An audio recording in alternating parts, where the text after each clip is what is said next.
Sport, football, championnat national de Ligue 1, rien ne va désormais pour le centre Salif Keita et l'AS Police. Centristes et policiers ont été battus de nouveau lors de la 26e journée de Ligue 1. C'était respectivement devant le stade malien de Bamako 6-0 et le CS Dougou-Wolonfila 2-1. Du coup, les deux formations se retrouvent en mauvaise posture en vue de leur maintien. Al-Djoumatina nous fait le compte-rendu des deux matchs joués.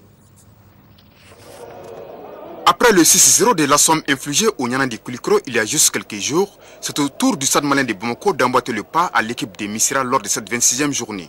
La victime n'est autre que le CSK, pourtant soucieux pour sa survie à l'élite. Tout le jeune vêtu, le centre Salif Keita tombe en seconde période sur une formation sadiste qui n'est évidemment pas allée avec le dos de la cuillère. Mené 1-0 à la pause grâce à Mohamed Koumaré, malgré une bien meilleure copie. L'équipe centriste va brusquement sombrer tout en se pliant aux exigences de la ligne offensive blanche, complètement déchaînée. À la 50e, Bourama Koulibaly signe le deuxième but du stade malien de Bamako. Moment attendu par Ousmane Sissé pour marquer lui aussi son empreinte au festival.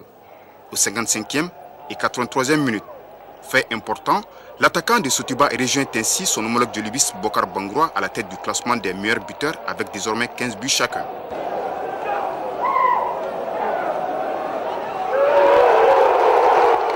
Autre joueur sadiste en état de grâce, c'est bien Mourimagan Koïta, également auteur d'un doublé, dont cette merveille.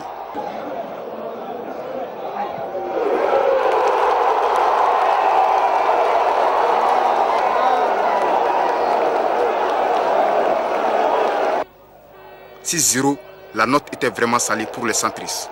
À défaut du titre presque commun du Djoliba Athletic Club, le stade malien de Bamako, avec 56 points, est assuré de préserver sa deuxième place qualificative pour la Ligue africaine des champions. Le CSK, lui, reste dans la tourmente en vue du maintien. L'AS Police, autre formation dans le ventre mou du classement, semble définitivement dire adieu pour la première division, puisqu'il fallait à tout prix une victoire pour les policiers contre le 7 de Golonfla, troisième du classement pour maintenir leur brin de chance. Et pourtant, les porteurs d'uniforme l'avaient cru à la 25e minute, quand il réussissait à revenir au score par Ismaïla Diarra, qui répondait du coup à l'ouverture du 7 de Golonfla intervenu dès la 11e minute par Mahamadou Doumbia. Le pire arrivera ensuite à l'AS Police, qui encaissa le but qu'il ne fallait pas à la demi-heure de jeu, par Seydou Sako. 2-1 à la pause, score qui sanctionne l'issue du match.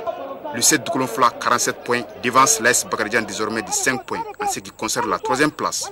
Quant à l'AS Police, son sort de demeurer à l'élite relève du miracle.